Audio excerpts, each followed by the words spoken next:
Hi gang, most fans of Warhammer 40k are familiar with the concept of the Space Marine chapter. The Space Marines of the 41st millennium are broken down into innumerable separate chapters, spread across the galaxy, each a wholly independent organisation, with its own heraldry and traditions, its own homeworld or domain to protect, and looking to its own recruitment and maintenance. But that wasn't how the Space Marines were originally organised. So how did it come about? In this video, we're going to take a look at the second founding, the great reorganisation of the Adeptus Astartes, and all the different chapters that were created from it.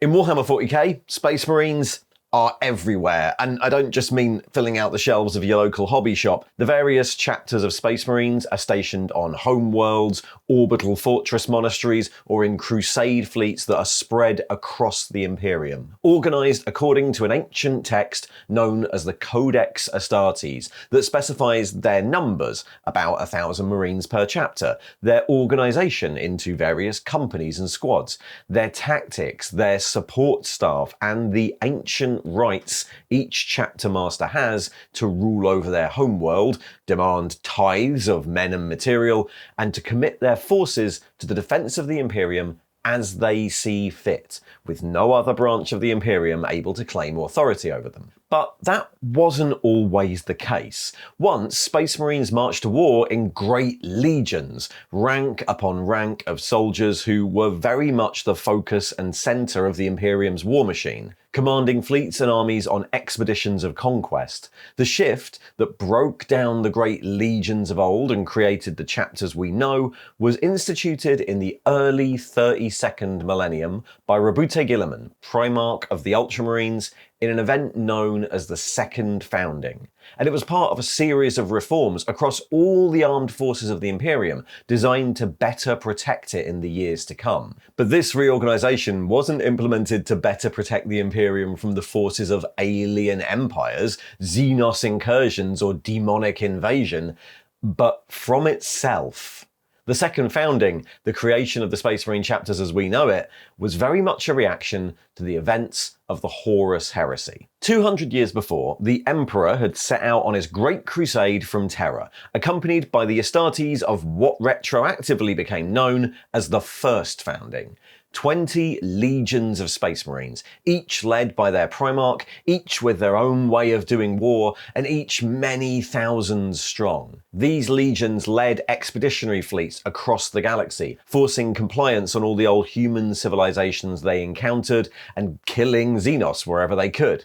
The expeditionary fleets were massive, self-sufficient combined arms formations, often a corps of Astartes in command, sometimes even a Primarch, accompanied by fleets of warships, troop transports, mobile forges and escorts, millions of regular human auxilia and militia forces, infantry, armoured companies, artillery batteries and air support, and more specialist attachments like Mechanicum Tagmata, allied night houses or Titan legions. And in the context of the Great Crusade, this made sense. The galaxy was vast and needed to be conquered quickly for the Emperor's plans to take effect, so expeditionary fleets carried with them everything they needed to do that. They had diplomats and iterators to treat with newly found strands of humanity, remembrancers to record their actions, and colossal armies to subdue anyone who resisted, and to provide the garrison forces that would be left in their wake to ensure compliance held. These thousands of fleets were scattered far and wide and often self-sufficient. They developed their own idiosyncratic cultures and practices, often different from the core of the Imperium,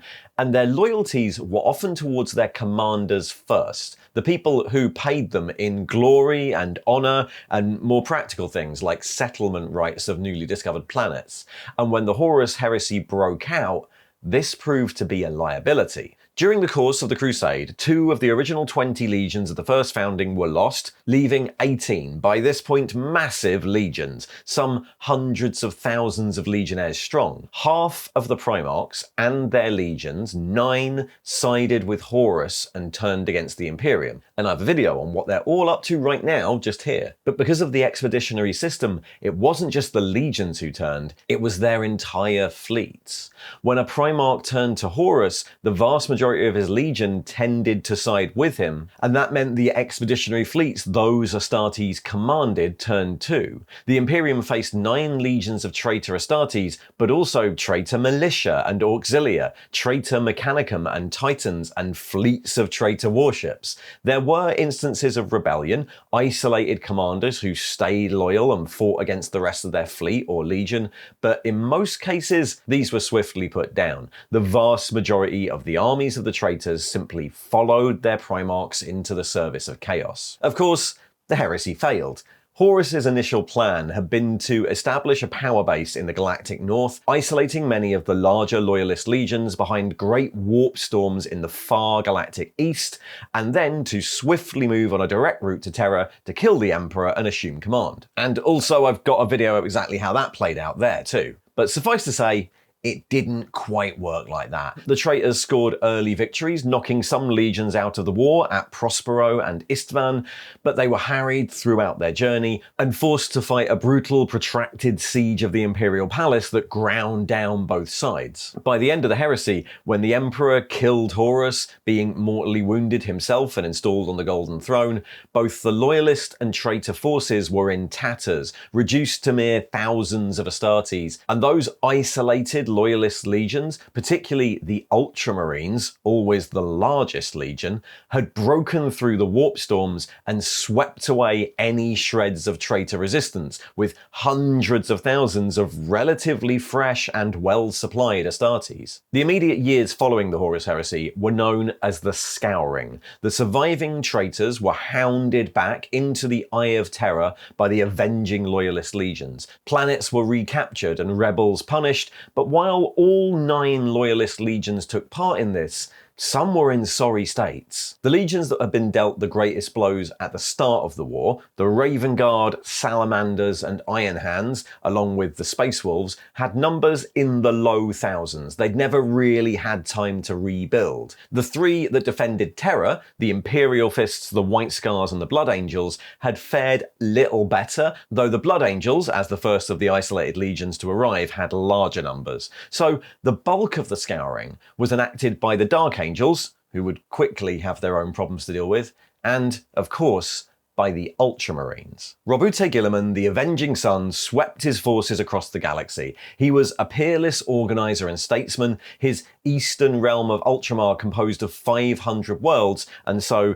despite their initial losses in the war, the Ultramarines have rebuilt back to full strength pretty quickly. In the time of the Scouring, the Ultramarines were everywhere, shoring up the defences of the Imperium, and Guilliman took over its administration, becoming Lord Commander of all of its military forces, as well as the Imperial Regent in lieu of the Emperor. And in this position, he enacted sweeping reforms to make sure another heresy could never happen. Never again would one person, even a Primarch, command as much power as the expeditionary fleets or legions of old. The organisational systems that run the Astra Militarum were instigated, wherein each regiment raised would be focused around a different discipline with no combined arms ability. This new Imperial Guard was separated from the Imperial Navy with a different command structure, each of which limited the ability of rebellious generals or marshals to move against the Imperium. A rebellious infantry officer would lack artillery support, a rebellious naval admiral would lack ground troops. But the biggest of these reforms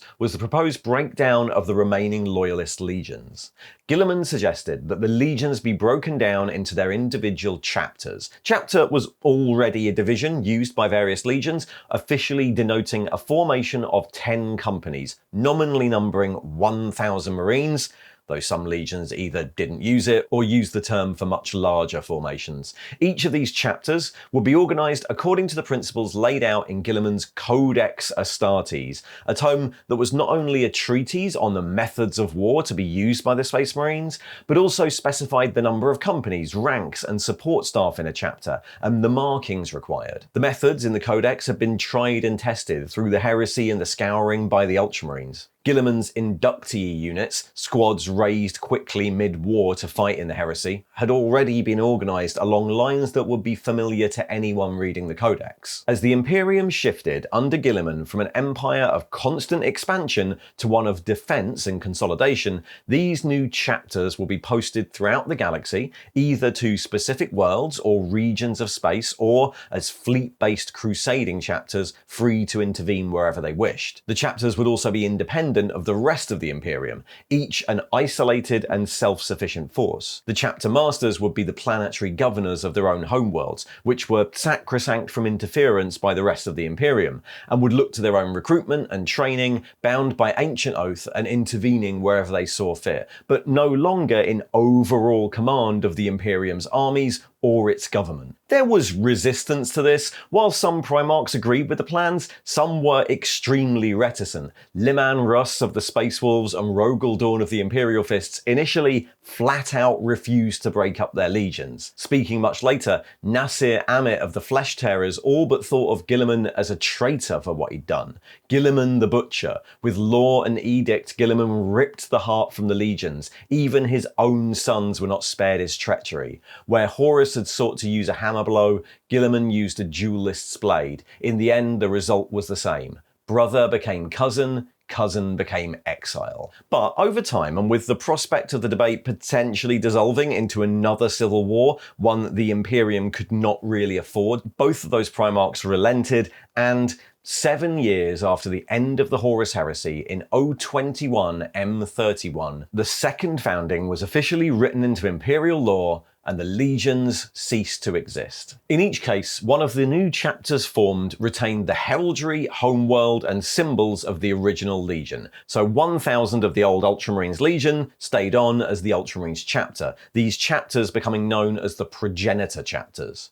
The rest took on new names, symbols, and heraldry, becoming known as the successor chapters. Actually, successor chapters is one of those terms that's used a few different ways in 40k. Sometimes it only refers to the chapters created in this second founding, and then sometimes it refers to any chapter who isn't one of the 9 progenitors. How the legions were broken down varied. In some cases, the new successor chapters were simply existing divisions of the old legion, such as when the Ultramarines 22nd chapter became the Nemesis chapter. In some cases, they were founded in honor of a legion hero, given command of the new force because of particular actions during the heresy. And in some, they were formed from legionnaires who thought alike, such as with the Fists Exemplar, formed from those Imperial Fists who most supported the split. Chapters might even have been founded as a way of redesignating rogue Astartes elements, the Black Shield formations active during the Heresy War. Many of these new chapters would be Codex compliant,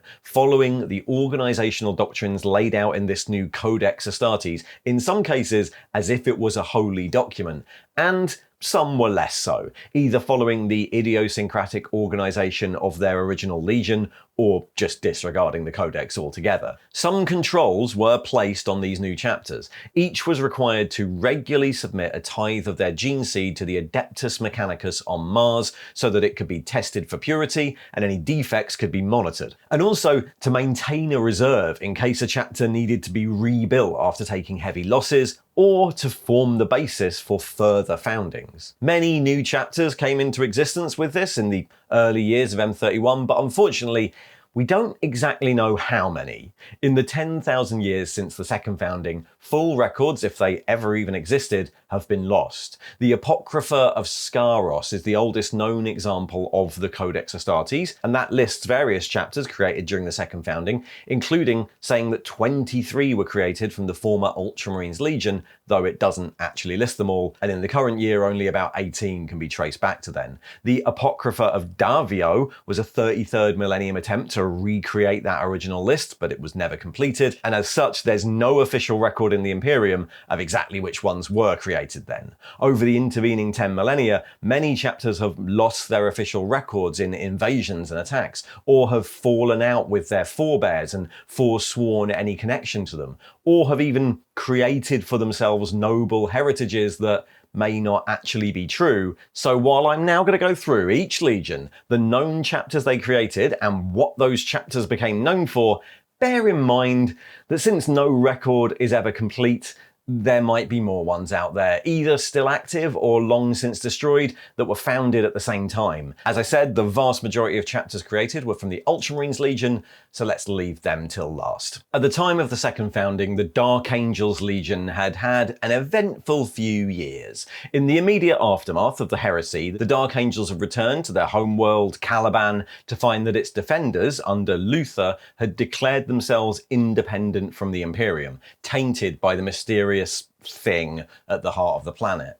Their Primarch, Lionel Johnson, had responded by destroying the planet and descending to its remains to fight Luther, and all this had resulted in the traitors, known as the Fallen, being scattered through the warp, and the Primarch disappearing, rumoured to be slumbering in the depths of the Rock, the old Legion fortress and the only surviving fragment of the planet. The remaining leaders of the Dark Angels were terrified of this secret getting out, and the Legion being declared traitors as a whole, so they implemented reforms to their legion, the cementing of the position of the inner circle as the top level of legion command, the only Astartes allowed to know the truth, the dedication of the Dark Angels to the hunt, searching for the fallen wherever they might appear as a matter of utmost priority, and the positioning of the Raven Wing as their main tool of the hunt. When the decree came for the breaking down of the legions into chapters, the Dark Angels acquiesced, unwilling to raise the suspicions of the Imperium. The successor chapters of the Dark Angels, known amongst themselves as the Unforgiven, all inherited these oaths and practices, and together these Unforgiven chapters often act more like the Legion of old, generally responding favourably to requests from the Grand Master of the Dark Angels chapter and coordinating their hunt for the Fallen. There are 3 officially recorded Dark Angels successors in the Apocrypha of Davio: the Angels of Vengeance, the Angels of Absolution, and the Angels of Redemption, but there are a number of others mentioned that might well be lost second founding successors for various reasons. The Angels of Redemption were a variant of the Dark Angels standard scheme, halved in dark green and bone with a winged skull as their symbol. They're noted as being particularly zealous in their dedication to the hunt. They're famed across the galaxy as defenders of the Imperium, almost as much as their progenitors, but they're also quick to quit a war zone if a hint of the Fallen emerges, which has raised inquisitorial suspicion in the past. Instead of maintaining a Deathwing and a Ravenwing company, their first 2 companies are both arranged as Ravenwing. The Angels of Vengeance adopted the older Dark Angel scheme of black and red, their symbol a hooded winged skull. Much like the original First Legion before the discovery of Lionel Johnson, they're noted as being dedicated to the destruction of the Imperium's enemies to the point of obsession, accepting high casualties rather than retreating, committing themselves to suicidal attacks. The Angels of Vengeance are so single-minded they've almost been wiped out on multiple occasions. They conform to the standard Dark Angels company structure, though their first and second companies are known as the Dreadwing and Raptorwing respectively. The Angels of Absolution wear completely bone armour, their symbol a single wing and skull, and stand out as the only Unforgiven chapter who refuse to use that term. Though they participate in the hunt for the Fallen, they don't see it as an act of redemption. They believe that they're already redeemed by their actions and any shame has been wiped away, which produces some tension when acting in concert with other Unforgiven chapters. They're one of the few non-fleet-based chapters in the Unforgiven, operating from the world of All Hallow. So those are the official 3, but then we have muddled records about a few more. The Lion's Sable are listed in some records as being a Dark Angel successor, but no images of their colour scheme or armour remain. It's only noted that they were destroyed while on the hunt for the Fallen Angel's cipher, and their recruiting world of Nachtwald passed to the Angels of Vengeance. The Angels of Vigilance are a Space Marine chapter of officially unknown lineage, their armour bright yellow and their symbol a winged crucible and flame, with mixed records indicating that they were formed either in the 25th founding or during the second founding. However, their chapter organisation is extremely similar to those of the Unforgiven chapters, and their fortress monastery is an orbital dock stationed around the world of Periviglium, a planet that was subjugated by the Dark Angel's legion shortly after the heresy, who decreed that a contingent of that legion should remain on the planet forever to ensure they never strayed again from the rule of the Imperium. So it seems likely that they're a Dark Angel's successor, even if they don't know it anymore. The Consecrators are known as a Dark Angel's successor, one of the Unforgiven, but they're from an unknown founding. They wear the original scheme of the First Legion, black and red, but otherwise little's known about them. They have no Imperial records before the start of the 40th millennium. They appear without warning, and they give away very little of their organisation. However, their chapter symbol is the flame in a crucible, almost identical to the old Legion formation of the Firewing, the First Legion's mysterious covert ops specialists. And their armoury does seem to include a huge number of sacred relics, ancient marks of power armour, large numbers of armoured vehicles of rare patterns, almost as if they inherited all the oldest and most revered arms of the original Legion. And then finally, the Star Phantoms are another chapter with an unknown heritage, and though official records have them as part of the 23rd Sentinel founding in the 38th millennium, there are also records of the Star Phantoms operating shortly after the heresy alongside the Flesh Tearers. The Star Phantoms are a brutal chapter who focus on heavy firepower and the complete annihilation of their enemies, even if that results in friendly casualties. Their organisation is Codex compliant, apart from featuring a larger number of Devastator squads per company than usual. But their tactics have seen them investigated multiple times and saw them described by Lord Solar Macarius as unsuitable for the close support of other Imperial units.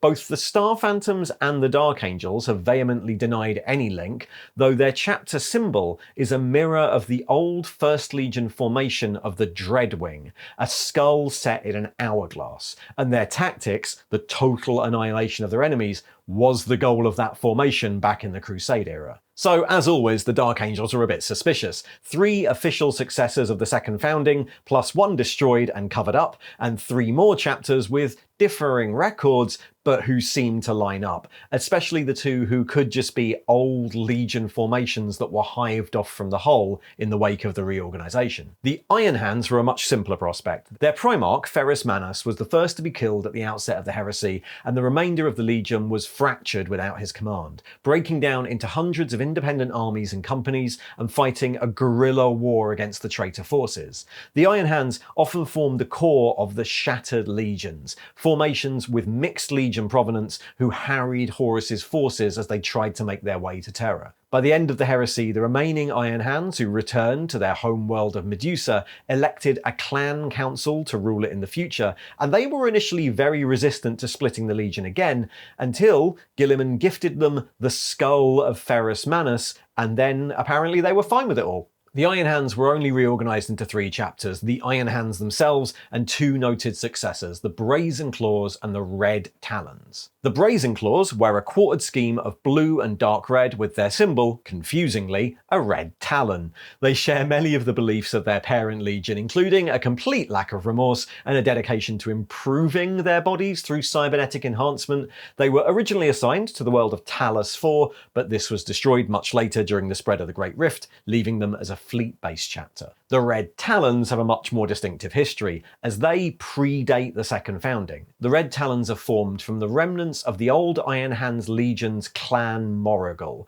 which was led by the Terran captain Ortek Moore. Moore was an extremely volatile commander, and he and his Primarch never really got on, which led to his company operating semi-independently throughout the Crusade and becoming something of a sink for outcasts and the more unstable elements of the Legion. Moore led his company and considerable allied forces in a horrific campaign of vengeance behind traitor lines, targeting traitor allied worlds from the bridge of his flagship, the Red Talon, destroying the densely packed world of Gethsemane with dirty atomics and obliterating the traitor mining world of Saria Major with an orbital bombardment that left the air poisoned, millions choking to death in their wake. After the heresy was over, it was a relatively simple matter to allow Clan Morrigal to retain their independence as a new chapter, now renamed the Red Talons and adopting Ortek Moore's clan sigil of a red talon on a black field as their new heraldry. The Space Wolves had an interesting response to the creation of the Codex Astartes. Liman Russ, Primarch of the Space Wolves, was initially reluctant to change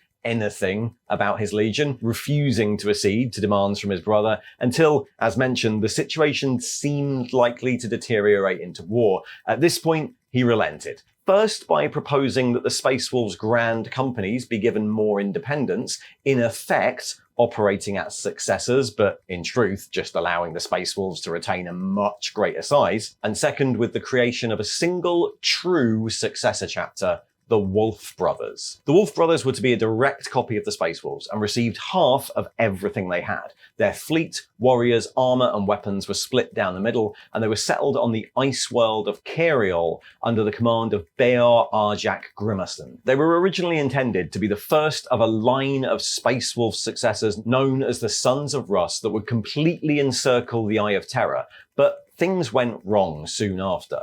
Away from the stabilizing influence of the people of Fenris, their Canis Helix devolved, and the curse of the Wolfen, amongst other worse mutations, became extremely common amongst the Battle Brothers. Shortly after their formation, the chapter had to be disbanded by the Inquisition, though it's known that many of the cursed Wolf Brothers escaped into the Eye of Terror, and some have occasionally been seen serving with Chaos Warbands in the years since. No other Space Wolf successors would be attempted until the Ultima founding. The Imperial Fists were the other major opponents of the split. As mentioned, Rogel Dorn was vehemently against the splitting down of the legions, and he only relented after the Ultramarines rescued his forces from the disastrous Iron Cage incident during the Scouring. Seeking to avoid more internal strife, the Imperial Fist Legion was split down into a number of chapters, often based on internal divides within the 7th Legion itself. Yet, like the Dark Angels, they retained a backup plan in the form of the Last Wall Protocol, an agreement to reform as a legion in case of threat to terror. And the successor chapters of the Fists continue to honour the Feast of Blades, a centennial dueling competition between successors designed to ensure good relations amongst the line of Dawn. The most famous successors of the Imperial Fists are the Black Templars, originally led by the Imperial Fists' first captain Sigismund and formed from the remains of the Templar Brethren. The Templar Brethren were an elite order of the Imperial Fists, formed of its most skilled bladesmen and officially dedicated to guarding the Temple of Oaths aboard the Imperial Fist's flagship, the Phalanx. Their leader was Sigismund, one of the finest duelists in the Imperium, but through the heresy, he also became one of the few devout Space Marines, venerating the Emperor as a god, which caused considerable friction with his Primarch, who felt in some ways that he could no longer trust his most valued captain. During the siege of the palace, he was named the first Emperor's Champion, armed with the Black Sword, and conducted a campaign outside the walls to decapitate traitor forces.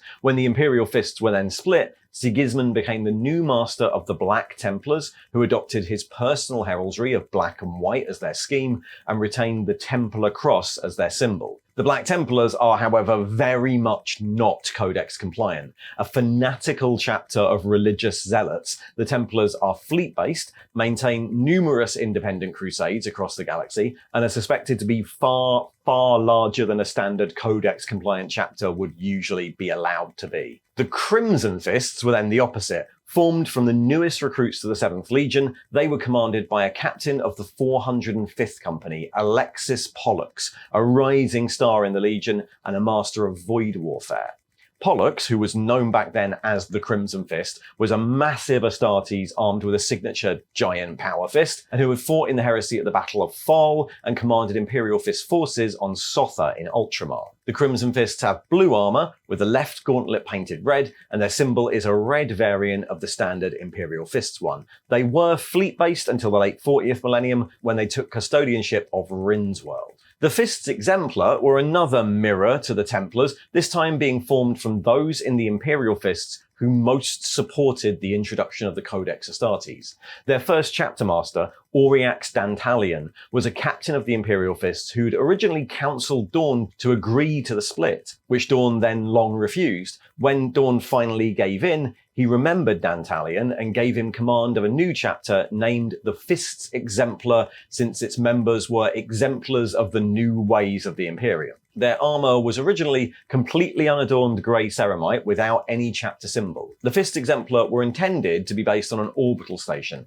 the Alcazar Astra, but as it was being towed into its new position near a warp storm called the Rubricante Flux, it was hit by an eruption of warp energy and was forced to make planetfall on Idolica, which would become their new homeworld. Idolica would later be invaded and destroyed in M32 during the War of the Beast, and the chapter disbanded by its final chapter master, Maximus Thane, after his subordinate captain attempted to ally with a force of Iron Warriors to hold back the Orcs. Maximus Thane would go on to become a chapter master of the reformed Imperial Fists after the war, but the story of the Fist Exemplar ends there. The Excoriators were formed by the Imperial Fist captain Demetrius Catafalque, who was instrumental in holding the Walls of Terror.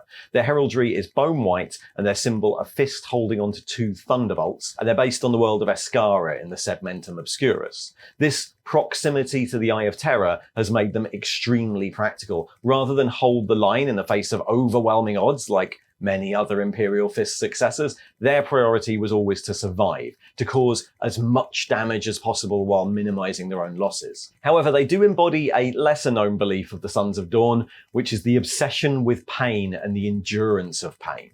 In the Excoriators, ritual mortification and penitence is an obsession, their chapter practicing various rites centered around scouring and ritual endurance, and this even extends to their war gear. Damaged armor is only repaired to the point of functionality, the mark left for all to see, and tagged with the date and location of the damage. Within the chapter, marked and pitted armor is seen as a sign of veteran status. These beliefs have led to some deviation from the Codex in terms of their rank system, but the corpus captains, scourges, whips, and santiarchs of the chapter preside over a strong and unique chapter cult that reviles emperor worship and the teachers of the ecclesiarchy, and continues to venerate their Primarch Dawn through ritual pain and suffering instead. The Soul Drinkers were a second founding chapter of the Imperial Fists, their armor purple and bone, and their symbol a chalice with laurel wreaths. Fleet-based, they were originally formed from the Imperial Fist's remaining void-capable shock attack elements. They were extant until the 41st millennium, when a brutal civil war led by their chief librarian turned new chapter master turned giant half-spider thing, it's a long story,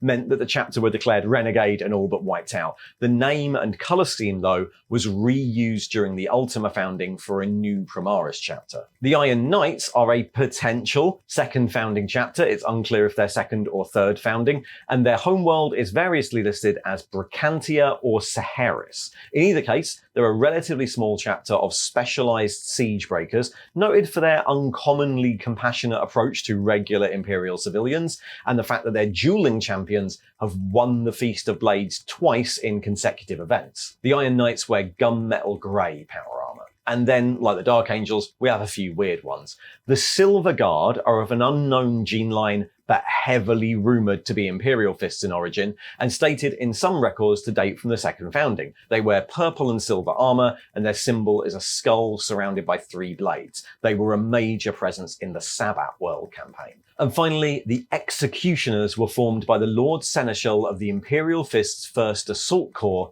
Fafnir Ran. Ran fought through the Siege of Terror with twin axes that became his personal heraldry, and then the heraldry of this new chapter, whose armour is silver with yellow details. They're known as a brutal chapter, based on the twin worlds of Stygia Aquilon, and formed with the stated aim of beheading the enemies of the Imperium. The chapter is largely Codex compliant, but with more than the standard number of chaplains, who the Executioners refer to as Death Speakers, and their chapter master is named the High Executioner. But while all of this is a classic second founding chapter origin story, a great hero of the original Legion taking his heraldry and forming a new chapter around it in his name, they're actually from the third founding, about a century later, so Fafnir Ran must have stayed an Imperial Fist for a little bit longer. Another chapter with a close-knit band of successors was the Blood Angels, who'd also been through a lot at the end of the Heresy. Their Primarch Sanguinius was killed by Horus, and this led to an increased incidence of 2 gene seed flaws the Blood Angels suffered from and largely wanted to keep a secret. The Red Thirst, the desire to drink blood, and the Black Rage, which afflicted more and more of the Legion since the death of Sanguinius. Those suffering from the Black Rage lost all sanity and reason and were assigned to the Death Company to seek their end in battle, and these twin curses and the formation of the Death Company was passed down to all their successor chapters. Despite these flaws and their depleted numbers at the end of the Siege of Terror, the Blood Angels were split down into a surprising number of second founding successors. The Flesh Tearers were formed by the Blood Angels Dominion Nasir Amit, also known as the Flesh Tearer. Amit was an exceptionally brutal Blood Angels officer, one of the original Terran members of the Legion before they were reunited with Sanguinius, and as such he was the few Blood Angels who remained from its previous incarnation as the Revenant Legion, a legion of flesh-eaters and blood drinkers.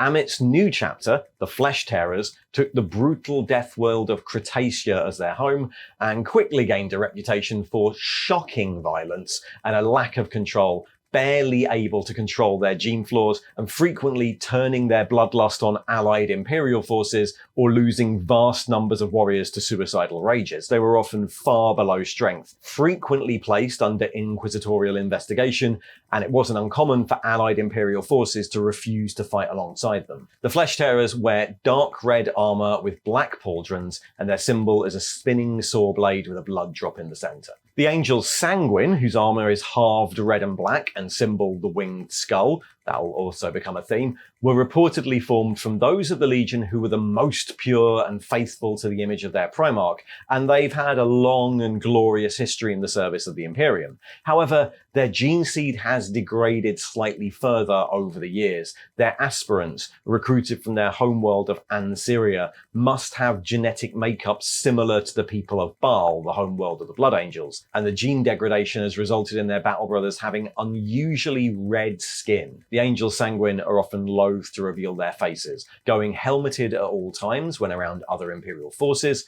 or hiding their features in deep hoods. The Blood Drinkers also suffer from gene seed flaws, this time a mutation of the homophagia, which results in them having an even more pronounced desire for blood than the rest of the line of Sanguinius. A Codex-compliant chapter, the Blood Drinkers have a smaller than normal death company and relatively little incidence of the Black Rage, but this is balanced by a far greater incidence of the Red Thirst, which the chapter often gives into and has led to a series of dark blood-drinking rituals practiced by the chapter cult. The Blood Drinkers' armor is entirely red, their symbol a chalice and blood drop. The Angels Encarmine are a crusading chapter described as one of the most active in the Imperium, though they can also be one of the more aloof chapters to deal with. Their armor is red with black details and their symbol the winged blood drop, though in deviation from the norm, their Sanguinary Guard and Death Company both go to battle in white armor. The Angels in Carmine are often under strength as a result of their constant campaigning, but their Death Company is noted to always be quite large, which implies a very high rate of the Black Rage. The Angels Vermilion are then the opposite, a secretive and isolationist chapter who shun contact with other Blood Angels successors. Based on the world of Corinal, the Angels Vermilion were originally the Blood Angels Legion's 9th chapter, who captured and reconditioned a line cruiser belonging to the Night Lords and used it as their flagship during the Scouring. The Angels Vermilion have a reason to be secretive, though. To keep the Red Thirst at bay, they've developed particularly gruesome rituals based around the sacrifice of loyal humans designed to get them a regular supply of fresh blood, to a degree that would see them hunted down by the rest of the Blood Angels' successors if the truth ever got out. The Angels Vermilion have another bat-winged blood drop with a centered skull as their symbol, and their armor is obviously vermilion. The Sons of Sanguinius are a lesser-known chapter created from the remains of the Blood Angels' 6th Company in the aftermath of the Heresy, and wear terracotta red armor with black shoulder pads, their symbol an angel-winged chalice. Despite following the same structures as the rest of the Blood Angels' successors, they seem to have achieved a remarkable level of control over the floor, and as such they have no Death Company. They also consider the use of psychers to be inherently chaotic and have no librarius, and their organization is geared towards swift assault. They lack large numbers of Terminator suits or heavy weapons. And then finally there there is of course another outlier. The Charnel Guard are a fleet-based chapter that seem to possess a large amount of the original Legion's relic war gear, including Fire Raptor gunships and Fellblade tanks. They were founded by Dominion Zephon in the aftermath of the Heresy, the Bringer of Sorrow, who was a commander of the Legion's destroyer elements, and they went on to serve briefly in the Maelstrom Warders before the Badab War. However, like the Executioners, despite this being a classic second founding origin story, it seems Zephon stayed with his parent chapter a bit longer than most, as the Charnel Guard are actually from the third founding. The Raven Guard were one of the legions most reduced by the Horus Heresy, numbering only a few thousand warriors at the end of the war, but their Primarch, Corax, was broadly in favour of the reformation, and the Raven Guard were broken down into 4 known chapters: the Raven Guard themselves, the Black Guard, the Raptors, and the Revilers. The Black Guard, confusingly wearing armour of white with a black helmet and pauldrons, were formed from the remains of the Shadow Wardens, the Legion honour guard to the Primarch. Their first chapter master, Gareth Arendi, was the commander of the Shadow Wardens, honoured with his command after coming to the aid of Corax on the prison world of Karandiru. The Black Guard are known for overwhelming firepower, deploying concealed artillery and then awaiting the perfect moment to strike. Apparently overkill and half measures aren't concepts they understand. The Raptors are rumoured to be the descendants of a company of Raven Guard initiates deployed in harrying operations during the Scouring, and then, far from home, reorganised into their own chapter during the second founding. Like their progenitors, they're masters of ambush and infiltration, but in the Raptors, this takes the form of long-range sniper deployments, guerrilla warfare, and frequent use of camouflage, something very uncommon for Space Marines. They were originally a fleet-based chapter before being assigned to a number of homeworlds. Their current base of operations, Tarrangast, is kept a secret lest they lose another one. Their armour is generally a green drab, and their symbol the raptor's head, but they've been seen in numerous other schemes, from tundra patterns to this brilliant yellow and blue scheme that might be a misidentification by some Imperial scribe back in the 80s. And finally, the Revilers wear grey power armour, and their symbol is the lightning bolt and skull. They were initially drawn from the more veteran elements of the old Legion, and they stick to the Raven Guard tested tactics of hit and run and ambush warfare, preferring fast assault vehicles. They initially led campaigns of conquest against traitor Space Marine forces, particularly the Alpha Legion, engaging in a shadow war across the millennia. The White Scars were, again, broadly in favour of Guilliman's reforms. The White Scars Legion had originated as a legion of independent pioneer companies, and its Khans were used to operating on their own. They were never the biggest legion, but after holding the walls during the Siege of Terror, they'd become pretty small. There are only 4 recorded successor chapters of the White Scars created during the second founding, though not a lot is actually written about any of them. The Storm Lords adhere to many of the same combat doctrines as their parent chapter, though their markings are a lot more Codex compliant. For some reason, the passage of time has led to quite a rivalry between the Storm Lords and their progenitors, the White Scars. The two often compete for battle honours, and to see who can outdo the other. The Storm Lords wear a split red and white scheme, and their chapter symbol is a skull surrounded by 3 lightning bolts. The Marauders livery is yellow with black trim, and their symbol a flaming sword. They're noted as an isolationist chapter with a preference for heavy firepower and praised for their marksmanship. Little else is known. The Rampagers continue the ancient White Scars practice of ritual facial scarring, apparently to a more extreme degree than the scars themselves. Their symbol is a white hand grasping a lightning bolt. They're also one of the successors noted as having fought alongside the White Scars shortly after the second founding, pacifying the Yasan sector under Jagatai Khan as the wars of the Scouring continued. And also involved in that campaign were the Destroyers, the final White Scars successor here, who are famed for their eagerness to close to battle and their aggressive and savage style of warfare. Their armour is black with yellow pauldrons and helmet, and their symbol is a black skull framed by lightning bolts. Before we get into the largest of the old legions, we also need to mention the smallest.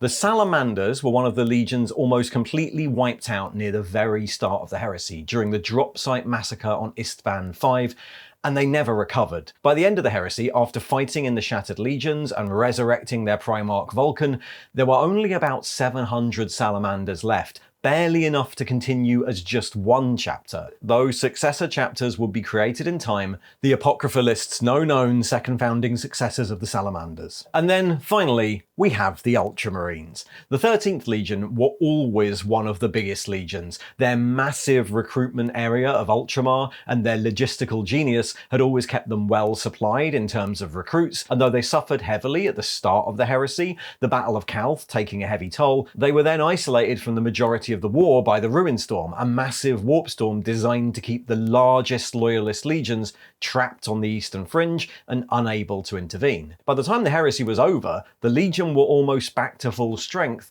and so during the second founding, the Ultramarines were the basis for the vast majority of chapters as the old legion was broken down. Because of this, and because of the legacy of their Primarch, the Ultramarines and their successors are sometimes known as the primogenitor chapters.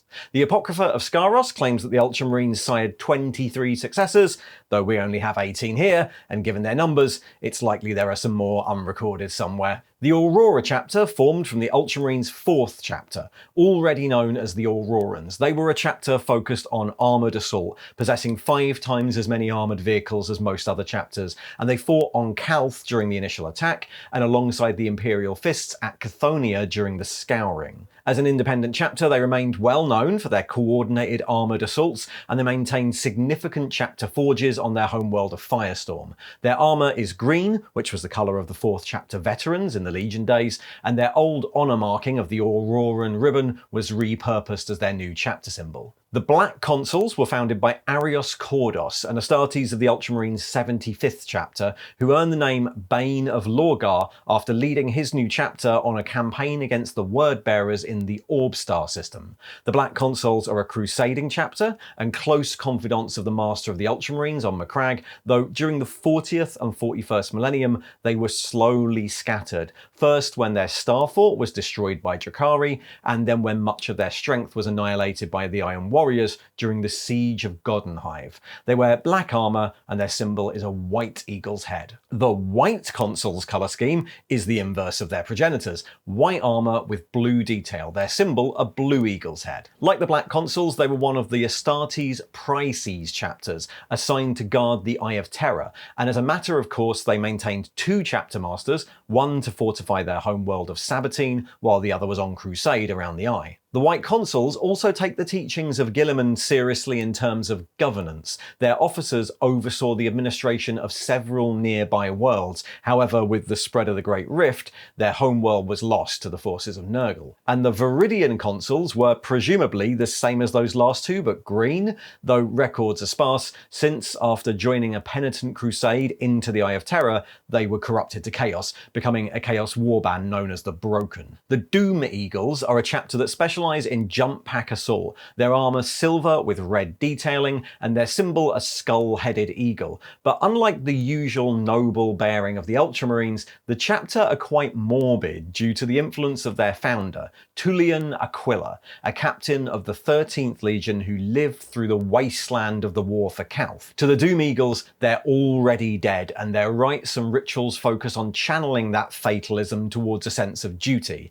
Their lack of inhibitions and doubts allowing them to serve the citizens of the Imperium as much as possible before their inevitable demise. The Eagle Warriors were formed from the Old Legion's 20th chapter, also known as the Eagles, who were specialists in void combat. Again, they fought in the Battle of Calth, and the void veterans of the chapter were reconstituted into an independent chapter after the war. The Eagle Warriors remain a fleet-based chapter, patrolling the worlds of the Eastern Fringe, protecting the area occupied by Old Ultramar and many of the worlds originally brought into compliance by Guilliman. They wear a halved blue and white scheme, their symbol is a blue eagle's wing. The Genesis chapter are based on the planet of Newfound on the Eastern Fringe, close to the original domains of the Ultramarines, and apart from their armour, which is painted red with yellow detailing, they're considered to be one of the closest doctrinally to their progenitors. In fact, it's often stated that they were the first of the successor chapters to be created, wresting their homeworld from Wordbearer control in their very first battle. The Genesis chapter chapter cleave extremely close to the Codex Astartes, allowing no deviation however slight. They regularly answer the call of Macragge, and their chapter maintain a standing auxiliary force of armed chapter serfs known as the Newfound Expeditionary Auxilia, in imitation of the famed Ultramar Auxilia. The Insectors wear a scheme of green and gold, their symbol a stylized eye with the original Legion symbol in the centre, but records of them in the second founding are very scarce. Their actions unrecorded until millennia later when they fought in the Macarian Wars, and they were later almost wiped out by the Minotaurs chapter after they got into a protracted and extremely costly honour duel with the Doom Warriors chapter. The Iron Snakes are one of the less Codex adherence chapters to come from the 13th Legion, formed by the Ultramarines 6th Company Captain Saw Damocles. The Iron Snakes are based on the moon of Charybdis, around the icy ocean planet of Ithaca, and are charged with the protection of an area of space known as the Reef Stars. The chapter are highly independent, organised into a series of squads rather than companies, each squad named after a hero of the chapter, looking to its own recruitment and training, its sergeant able to commit his squad to whichever conflict arises as he sees fit. The Iron Snakes are even known to send single Astartes to deal with Xenos threats, such as the wide area they're required to cover.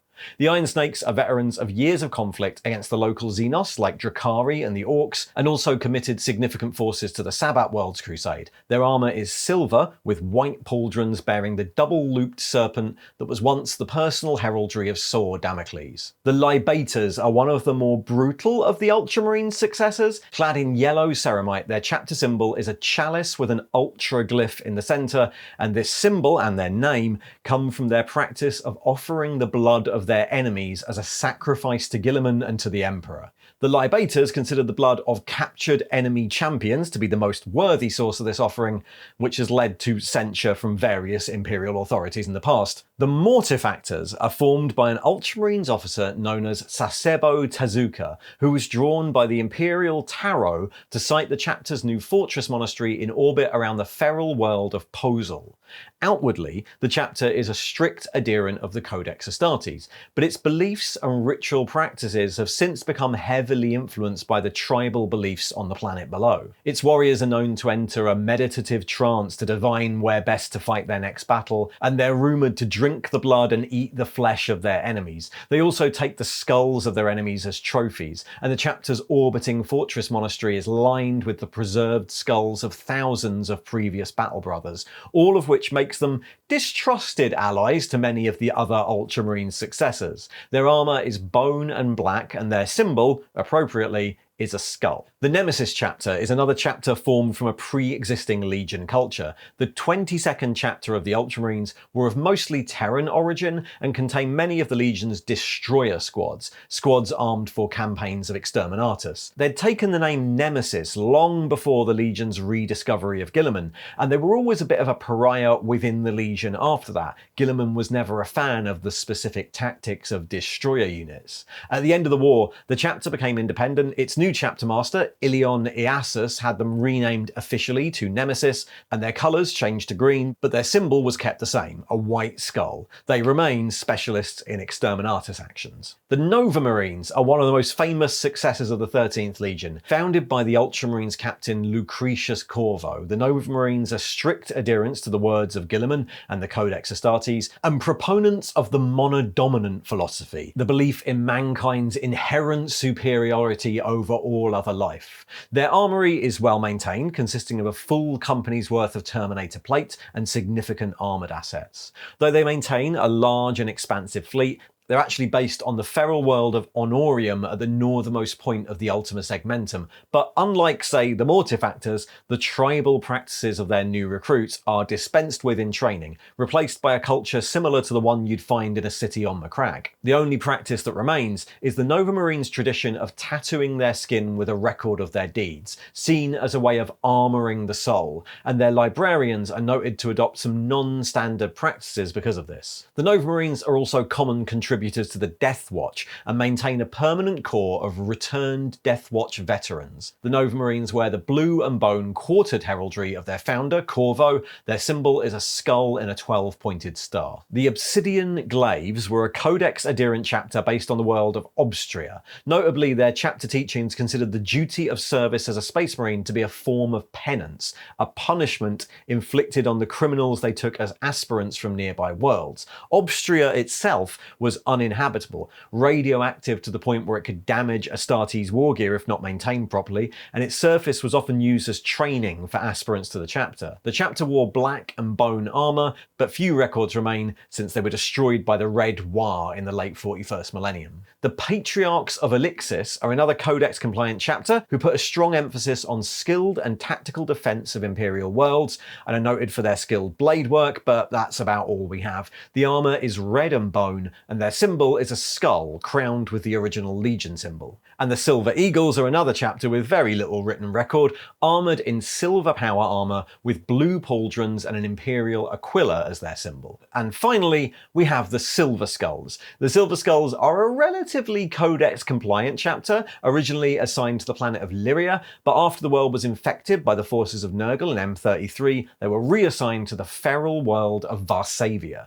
The Silver Skulls retain all Astartes' specialities, but have a considerable focus in siege warfare. Their 9th company designated a full siege company. They're known as being relentless, efficient, and extremely pragmatic, and brutal in close assault. Like many other chapters, their homeworld has slowly influenced their beliefs. Their librarians are known as prognosticars, who study the warp to divine where best the chapter should fight, and like the Mortifactors, the Silver Skulls are headhunters. After the battle, the skulls of particularly notable enemies are flensed and coated in silver as trophies of battle. The Silver Skulls are subject to an unusual amount of scrutiny over their origin, their gene seed records classified by the Inquisition for many years, until, with the return of the Primarch, Guilliman confirmed that they were definitely 100% Ultramarines and definitely not anything else. Those are all the second founding successors with recorded progenitors, but there are other chapters that can chart their claim back to the second founding,